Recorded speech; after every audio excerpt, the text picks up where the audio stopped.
Hey, what's up everybody? This is Steve from Harbor Marketing Agency, and in this video, I want to go over a checklist that I just finished creating for breweries, distilleries, and wineries to basically perform an audit of their entire customer experience and online marketing and overall online presence, and just get a better idea of where they're at and what they need to focus on. So I'm about to dive into this checklist and show you exactly how to go through it. Before I do, if you would like me to send you this checklist, I will include a link in the description, or if you're viewing this maybe in an ad, I will include a link to a landing page where you can download it, and we'll just basically collect your email and send it right over to you.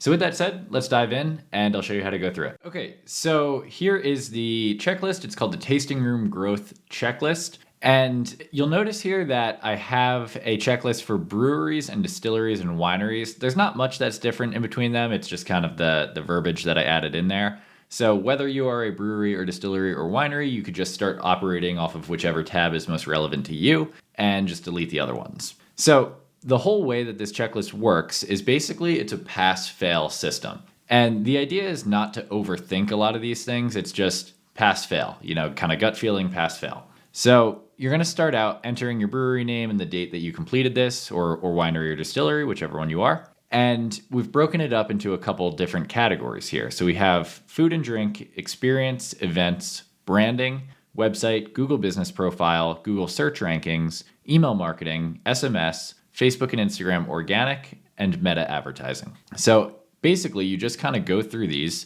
answer the questions, and give yourself a pass or fail score. Again, don't overthink it, just pass or fail. So let's do food and drink. Let's say we're doing this for a brewery. Are there food options available? And, maybe you have a food truck that comes every now and then. I would give you a pass there. I did make a note for this one, though, that, a food truck technically is a pass. What you really want to shoot for if you want an awesome customer experience is if maybe a in-house kitchen, but if you can't do that, a partnership with a local eatery.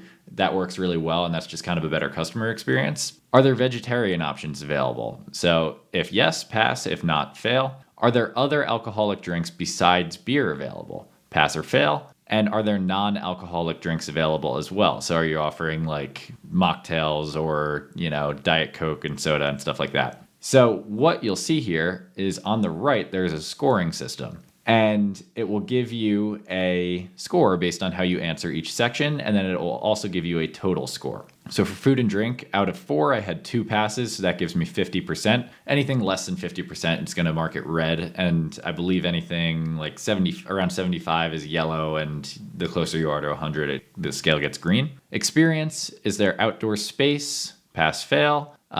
Are they pet friendly? Pass or fail. Are they kid friendly? Is there seating available? Are they open during acceptable brewery hours? So for example, if you're a brewery, but you're only open on like Saturdays only and you close at 6 p.m. or whatever, you would give yourself a fail there.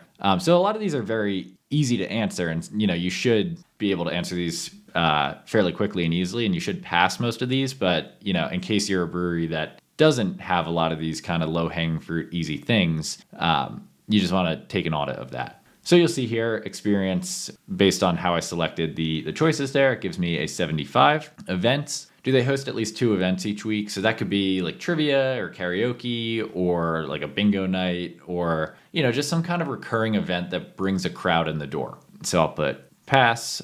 Do they offer private event bookings? So that's another great revenue stream. Pass, fail. If you don't do that, maybe you want to start looking into that. Branding. So you'd be surprised at how many breweries or distilleries or wineries just don't really have a solid brand in place. Like they have a brewery, distillery, or winery, but there's no consistency to anything. So that's what this section is trying to get a gauge on, is just, do you have a consistent brand image and brand presence across all of your platforms? Do you have brand fonts that you use everywhere? Do you have brand colors that you use everywhere? Is there a clear brand message or feel or vibe in place? And again, that's one where it's just kind of like a gut check. So pass, fail, give yourself a score. Website. Is the website live? Great, pass. Does the domain name match the business name? So for example, let's say that, your business name is, I'm just going to pick a random object on my desk. Let's say your business name is Keyboard Brewing and your domain name is,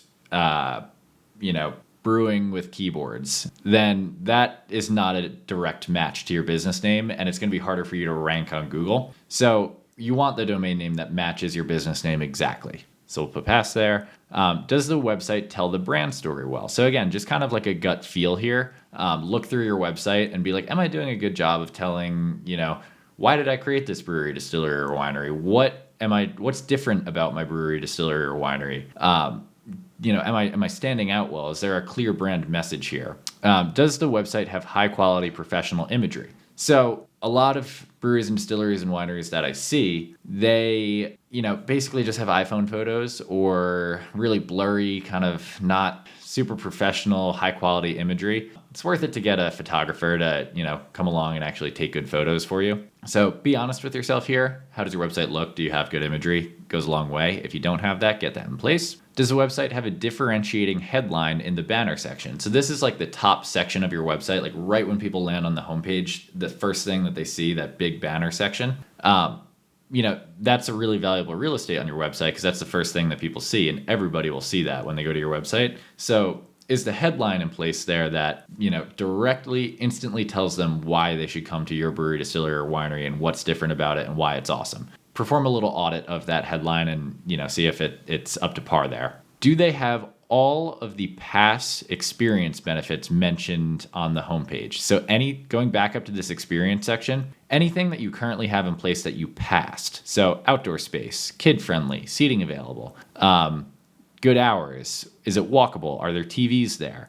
All of those that you passed, you want to include that information directly on the homepage because those are kind of your selling points. Those are like the benefits to your customers. So include that right on your homepage. Don't make it hard for people to find that information on your website because if they can't find it easily, they're going to click away and they're going to go somewhere else. So that's what that means. Look at your homepage and make sure that all of those things that you passed in the experience section are actually included directly on the homepage. Same thing for food and drink. So everything that you passed with food and drink, like yes, you do have food options available. Yes, there are non-alcoholic drinks available. Include that on your homepage. Do you have reviews on your website? So easy win here. 93% of people are going to look up reviews before they make a purchase decision. So you need to include reviews from your customers directly on your website. So if you have them on your website, you pass. If you don't have them on your website, you fail. But that's within your control. Very easy fix. Go in, add reviews, and then you can switch this to a pass.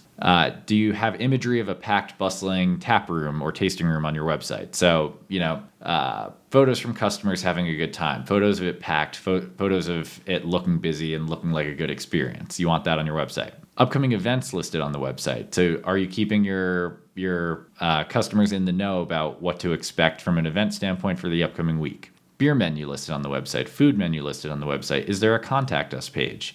So these are all, what you'll notice about these is it's not rocket science. These are simple things that you can include on your website, but a lot of people just either don't know to include those or they just don't have them for whatever reason. They never got around to it. And if you can just kind of stack the odds in your favor by including these things, it'll go a long way for your online presence. Google Business Profile. So do you have a Google Business Profile set up? Is there an active system in place to collect more 5-star reviews? So one of the ways that you can rank higher on Google is, do you have a high quantity of reviews and high quality reviews? So do you have a lot of 5-star reviews and do you have, a high amount of them? In order to do that, you need a system in place to collect those 5-star reviews. So when people come into your brewery, distillery, or winery, are you asking them to leave a review? Are you emailing your customers and asking them to leave a review? So do you have active systems in place to collect those on an ongoing basis? If not, fail, and you can get that in place and then switch it to a pass. Do you have more 5-star reviews than all other local competitors? So generally speaking, if you have more reviews than people, more 5-star reviews, then you're going to rank higher. So perform an audit of that. Maybe you look around, you're like, man, the brewery or distillery or winery down the street actually has 500 5-star reviews and I only have 50. So I need to work on that. Are your hours included in the Google Business Profile? That's something that will deter people from coming. So, if they're trying to check you out, but they don't know if you're open, then they're going to go somewhere else. Is your phone number available? Maybe they have questions. Maybe, they want to know what beers are on tap that week, or maybe someone has like a food allergy and they have a question about the food before they go there. So you want to include that. Google search rankings. Basically, this is just perform an audit of the top keywords that people might be searching for if they're looking up breweries or distilleries or wineries in your area. So I'm in Baltimore, so Baltimore breweries, breweries in Baltimore, best brewery in Baltimore, beer tasting in Baltimore. What are those keywords that people are searching? And just perform an audit of where you're at. You want to be at least in the top 5, in my opinion. So, we'll give these some rankings here. Email marketing. Are you doing any email marketing? Do you have over 5,000 email contacts? So 5,000 is a good number to shoot for. I think if you have over 5,000, it gets to the point where your email marketing can start to be really effective. Do they have an active method of collecting emails? So are you just kind of passively collecting emails every now and then when people come in the tap room? Or are you running offers online through advertising to collect emails and actively trying to build your email list? So is there an active method to collect those? Do you have an automation set up after someone joins your email list? So once someone joins that email list, you don't want to just let them sit. You want to make sure that they receive a series of emails that encourages them to pay you a visit or, pick up your stuff in the liquor stores. Do you send at least 2 campaigns per month? So are you active with your list? Are you actually using it and managing it? So we can give ourselves some scores here. I'll just give us all passes. SMS marketing, same thing. Are you doing SMS marketing? Do you have over 5,000 contacts? Do you have an active method of collecting phone numbers? Do you have an automation set up after someone joins your list? And are you sending at least 2 campaigns per month? So same thing as email marketing, but just with SMS. Next, we have Facebook and Instagram organic. So this organic just means, what you're posting on Facebook and Instagram. Are you posting 4+ times per week? So, are you keeping up with your social media? Does your Instagram bio showcase your hours and offerings? So basically, have you put some thought into your Instagram bio? It doesn't necessarily have to showcase your hours or offerings, but just perform an audit of that and ask yourself if it's doing the job that you think it needs to. Do you have Instagram highlights in place that showcase the tap room or tasting room? So, when people go to your Instagram profile and they click the little highlight section underneath your bio, that section should show some Instagram stories that you've taken of your tap room or tasting room, packed and people having a good time. Do your posts consist of high quality imagery or video? So this is kind of auditing the quality of your posts. Be honest with yourself. Look at your Instagram feed, look at your Facebook feed. Are you posting stuff that people actually want to see, or are you just posting for the sake of posting? It's great if you're keeping up with it and staying active, but are you actually posting good content? Because that matters. So we'll give ourselves some scores here. And lastly, meta advertising. So are you doing any meta advertising? Are they running through Meta Ads Manager? That basically means, are you just boosting posts, or are you actually running campaigns through Meta Ads Manager? Those are 2 different things. If you're not sure, then that probably means that you're boosting posts. Are you running ads for upcoming events? Are you running ads for upcoming beer, wine, or spirit launches? And do you have retargeting in place? So we'll give ourselves some scores here. And the cool thing about this checklist too is that anything that you want to kind of circle back to or make a note on, there's a notes section here. So just put a little, put your thoughts here, put some notes. And what you can do now is go through each section and look at, where you've passed and where you've failed. You can look at your score for each section. And you want to just, start working your way through this checklist and get as many of these to a pass rating as possible. And so again, the idea here is that the breweries and distilleries and wineries that can get as many passes on this checklist as possible will have a pretty hard time not being successful. I think it's pretty hard to fail if you have all the food and drink options that people want. If you have a great experience, outdoor space, pet-friendly, kid-friendly, seating available, parking, walkable, and some of those things I realize are probably outside of your control based on the location that you're in. So don't think you have to get 100 for all of these.